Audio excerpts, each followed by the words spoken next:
સુરત શહેર કોંગ્રેસમાં હાલમાં જ નવનિયુક્ત પ્રમુખ તરીકે ધનસુખ રાજપૂતની વરણી કરાઈ છે, ત્યારે નવા પ્રમુખનો વિરોધ શરૂ થયો છે. સુરત શહેર કોંગ્રેસમાં એક સાંધે ત્યાં તેર તૂટે તેવી સ્થિતિ છે, ત્યારે હાલમાં જ સુરત શહેર કોંગ્રેસ પ્રમુખ તરીકે ધનસુખ રાજપૂતની વરણી કરાઈ હતી. જોકે પ્રમુખ સામે પક્ષમાં વિરોધ જોવા મળ્યો છે.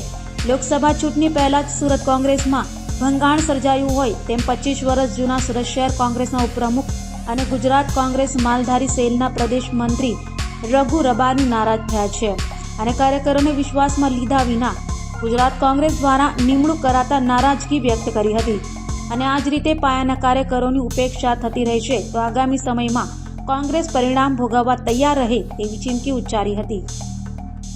હું રઘુભાઈ રબારી, સુરત શહેર કોંગ્રેસ માલધારી સેલ ઉપપ્રમુખ છું, ગુજરાત પ્રદેશ માલધારી સેલનો મહામંત્રી છું. રઘુભાઈ, આજરોજ કોંગ્રેસના જે શહેર પ્રમુખની નિમણૂક થઈ રહી છે, શું છે આપની નારાજગી? આજ રોજ સુરત શહેર કોંગ્રેસ પ્રમુખ તરીકે ધનસુખભાઈ રાજપૂતની જે નિમણૂક થઈ રહી છે, ધનસુખભાઈ સંનિષ્ઠ કોંગ્રેસના કાર્યકર છે. ધનસુખભાઈ બહુ પાયાના કાર્યકર છે, બહુ નિષ્ણાત છે, એના વિશે મને કોઈ વિરોધ નથી. પણ પ્રદેશ કક્ષાએથી જે નિર્ણય લેવામાં આવ્યો છે એમાં સર્વ સમાજને સાથ લઈ અને આજે ભારતીય જનતા પાર્ટી અમે લોકસભાની અંદર જો આપણે સામે લડવાનું હોય તો ગુજરાતની અંદર અત્યારે સુરતની અંદર સૌરાષ્ટ્રવાસીઓ, તળ સુરતીઓ, ઉત્તર ગુજરાતીઓ અને ગુજરાતીઓનું પેલું કરી અને જે ધનસુખભાઈને ટિકિટ આપવામાં આવી છે એના બદલ હું નારાજ છું. ખાસ કરીને લોકસભાની ચૂંટણી નજીક આવી રહી છે, એક સાંધેને તેર તૂટે જેવી કોંગ્રેસમાં પરિસ્થિતિ, શું કહી રહ્યા છે? વાત સાચી છે તમારી.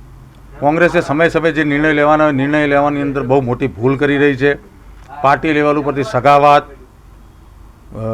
કોમવાદ, વોટ નિરીક્ષણ આ બધું કરી અને પાયાના સંનિષ્ઠ કાર્યકરોને સાઈડ કરવામાં આવી છે. કોંગ્રેસની બહુ મોટી ભૂલ છે અને લોકસભાની અંદર આનું પરિણામ ભોગવવું પડશે.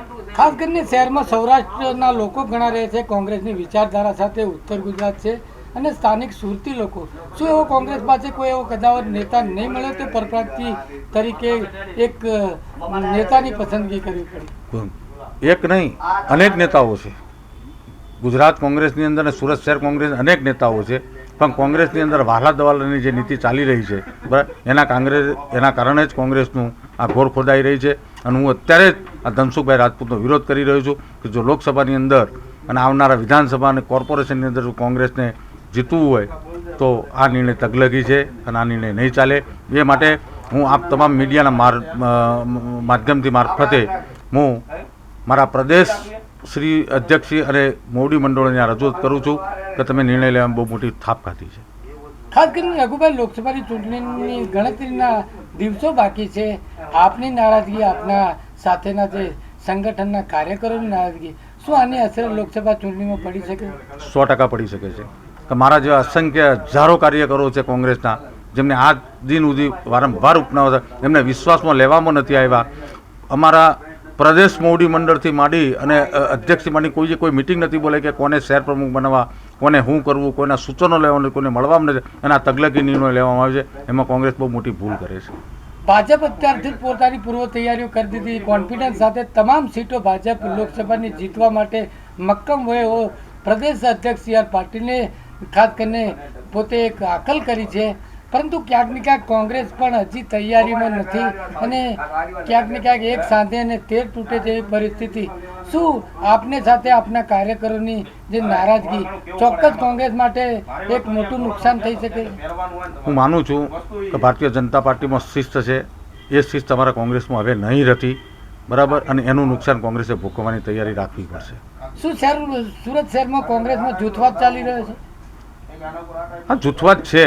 જૂથવાદના કારણે જ કોંગ્રેસે વિધાનસભા ખોઈ છે. કોંગ્રેસે મહાનગરપાલિકાની એક પણ સીટ હાંસલ નથી કરી, જૂથવાદના કારણે જ ખોઈ છે. એ હું માનું છું, સ્પષ્ટપણે કહું છું. કોંગ્રેસને હરાવે છે એવું સાબિત 100% આજે સાબિત થઈ ગયું છે.